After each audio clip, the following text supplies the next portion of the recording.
জন্মের পর থেকেই পেটের দায়ে অন্যের কাজ করে চলছেন ৭০ বছর বয়সী শফিকুল ইসলাম। গ্রামের বাড়িতে নেই জমিজমা, তাই দুমুঠো ভাতের আশায় স্ত্রীকে সঙ্গে নিয়ে বহু বছর আগে পাড়ি জমান ঢাকা শহরে। পুরান ঢাকার ধোলাই খালে ড্রামের চিট পরিষ্কার করাই এখন তার পেশা।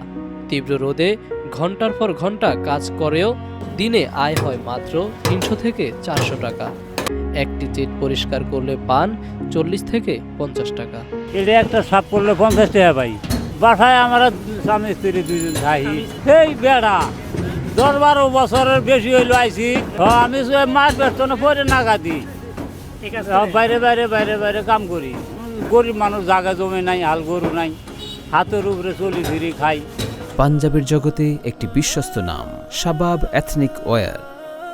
একই চিত্র রহমান মিয়ার জীবনেও। বয়সের ভারে শরীর আর সায় না দিলেও পেটের দায়ে থেমে নেই তার হাত। হাতুড়ি দিয়ে তেলের ড্রাম মেরামত করেই কোনো মতে চলছে তার সংসার।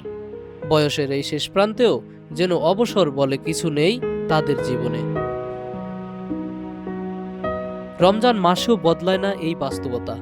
দিনভর পরিশ্রমের পর অনেক সময় ভালো ইফতারও জোটে না তাদের ভাগ্যে। জীবনের কঠিন বাস্তবতার সঙ্গে লড়াই করে এভাবেই দিন কাটছে শফিকুল ইসলাম ও রহমান মিয়ার। বয়স বাড়লেও থামেনি তাদের সংগ্রাম, কারণ পেটের দায় বড় কঠিন দায়।